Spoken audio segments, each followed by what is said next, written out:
প্রস্রাব করার পর টিস্যু ব্যবহার করি, তবুও প্রস্রাব শেষে আবার 2-1 ফোঁটা বের হয়, কাপড়ে লাগে, এই অবস্থা আমার করণীয় কি? অনেকেরই এই রোগটা আছে ভাই, পেশাব করার পর 1 ফোঁটা 2 ফোঁটা অনেকক্ষণ পরে বের হয়। যদি 1 ফোঁটা 2 ফোঁটাও বের হয়, তারপরে অজু ভেঙে যাবে আর কাপড় লাগলে কাপড় নাপাক হবে। এজন্য প্রথমত আপনার এই পেশাবের ফোঁটা বন্ধ হওয়া পর্যন্ত আপনাকে অপেক্ষা করতে হবে, এবং এটা বন্ধ হওয়ার পর আপনি পবিত্র হয়ে নামাজ পড়তে যাবেন। তার জন্য যতটুকু সময় লাগে নিবেন।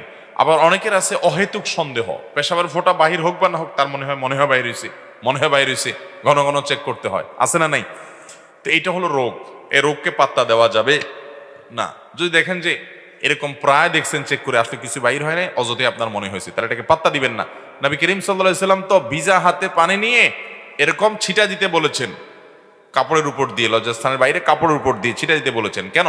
যাতে করে ওই শয়তান আপনার মধ্যে ওয়াসওয়াসা ঢুকাতে না পারেন যে আপনার পেশাবের ফোঁটা বের হয়েছে, তাইলে এটা পেশাবের ফোঁটা কিনা। আপনি নিজে পানি ছিটা দিয়ে দিবেন, তাতে করে আপনার পেশাবের ফোঁটা এরকম কোনো সন্দেহ শয়তান সৃষ্টি করার সুযোগই পাবে না। তার মানে সন্দেহকে পাত্তা দেওয়া যাবে অহেতুক। হ্যাঁ, আপনি নিশ্চিত জানেন হ্যাঁ ভিজে গেছে, পড়ে গেছে, পেশাব বের হয়ে গেছে, তাহলে আপনি সেটা যে অংশ লেগে গেছে ওই অংশটা ধুয়ে ফেললেন এবং ওযু করে নামাজ পড়লেন, নামাজ হয়ে যাবে। কারোর কারোর পেশাবের রোগ আছে, কিন্তু বেশিরভাগ ক্ষেত্রে এটা ওয়াসওয়াসাকে পাত্তা দেওয়া যাবে না।